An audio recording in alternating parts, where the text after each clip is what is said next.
first background update for the World Health Organization. Roll call.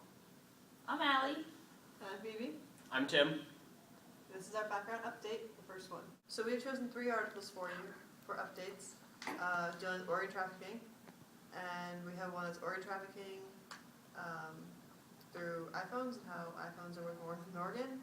One's involving death, and one's involving prisoners having their organs taken away from them. The iPad 2 might be the latest must-have gadget, but some people appear to be going to extraordinary lengths to get one. The media in China are reporting that one teenager has sold one of his kidneys to raise the money. One TV station claims to have interviewed the boy in question. Here's Jonathan Josephs. The 17-year-old, identified only as Little Zhang, shows his scar to a local TV reporter. A kidney, it seems, is the cost of the latest must-have technology in China. To buy an iPad and a laptop computer, the teenager apparently volunteered his organ in exchange for 22,000 yuan, about $3,500 US. He tried to hide what he'd done from his shocked mother. When my son came home, he had a laptop computer and an Apple phone. I asked him where all the money for that came from. When he couldn't keep it to himself for any longer, he finally told us. He said, "Mum, I sold my kidney." When he told me, I felt like the sky was crashing down on our family. The reported transaction was arranged online after Little Zhang responded to an advert. It's a case which highlights China's black market in organ trafficking. One broker told a Chinese TV station how it works. We pay the same price across the whole country, 35,000 yuan plus the bonus, which is between 2 and 10,000. It makes the selling of organs an attractive option for China's poor. Organ trafficking remains a flourishing trade, despite the risks of such operations and a ban that was implemented 4 years ago. China's shortage of legitimate donors means that if Little Zhang's alarming story is true, he's unlikely to be the last to swap an organ for cash. Hey guys, Andrew here with the World Health Organization.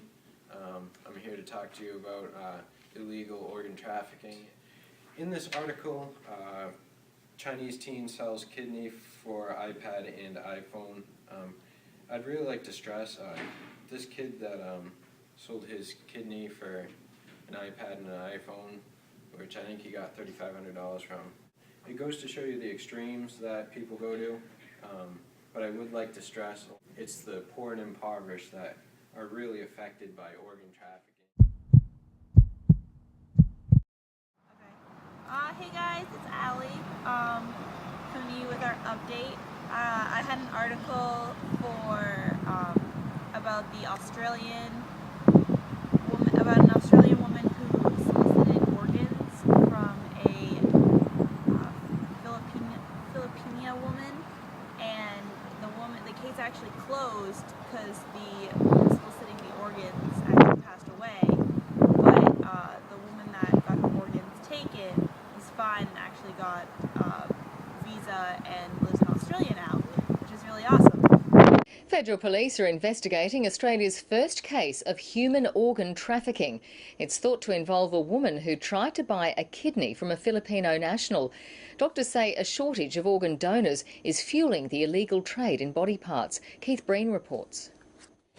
Australia has one of the lowest rates of organ donation in the Western world, and police are now investigating claims a Sydney woman with failing kidneys tried to get around that shortage by bringing a Filipino into the country for one of her kidneys. The case apparently involves an elderly lady. Doctors raised the alarm when they suspected the donation involved money. Buying organs is illegal in Australia, but it seems in this instance the agreement was being passed off as altruistic, and that is legal. There is strict screening, and that's when this case came to the attention of the authorities. On the 24th of March this year, federal police obtained a warrant and conducted a search at a property in New South Wales. They won't confirm any other details at this stage as their inquiries are continuing, but officers say this is the first case of organ trafficking the force has ever investigated.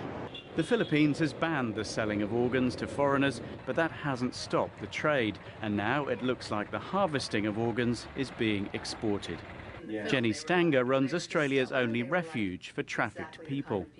There's a demand for organs in the West, and there's a supply of them in underdeveloped countries. So it's certainly an issue that we need to be concerned about. The investigation is continuing. So far, no one has been charged. As Australia is not a big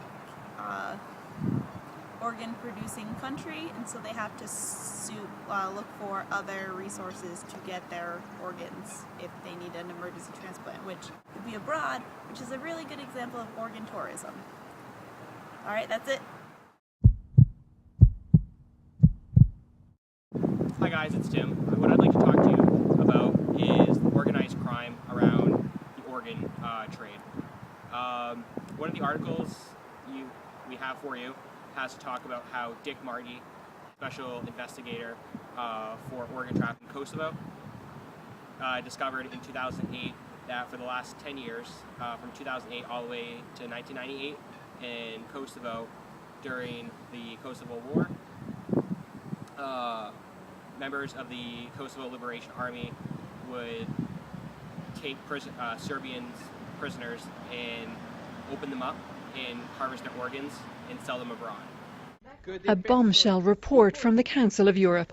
After a 2-year probe, human rights investigator Dick Marty says he has evidence that links the newly re-elected Prime Minister of Kosovo to a grisly criminal trade.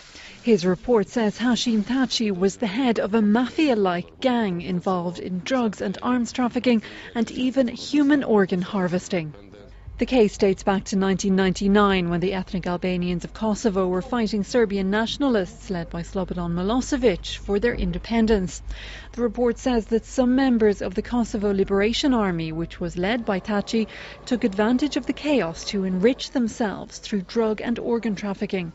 It says both Serbian prisoners of war and Kosovan opponents of the KLA were killed for their organs. The document points the finger at a small gang of powerful KLA members known as the Drenica Group, whose most high-profile member and boss was allegedly Thaçi himself. Marty began his investigation in 2008 after former war crimes prosecutor Carla Del Ponte published her memoir. In it, she wrote that in the summer of 1999, 300 Serb prisoners were victims of organ trafficking. Marty asserts that for the sake of stability, the international community chose to ignore suspected war crimes perpetrated by the KLA and that ex-KLA commanders have continued their criminal activities. The Kosovan government has slammed the report, saying it's full of fabrications. Organ harvesting is a crime against humanity and a war crime, and that's exactly what was done for the last 10 years. So thanks for checking out our video. We post more updates, more articles, and other videos relating to organ trafficking to help you guys prepare for MeMUNC soon. We're really excited to see you. Thanks.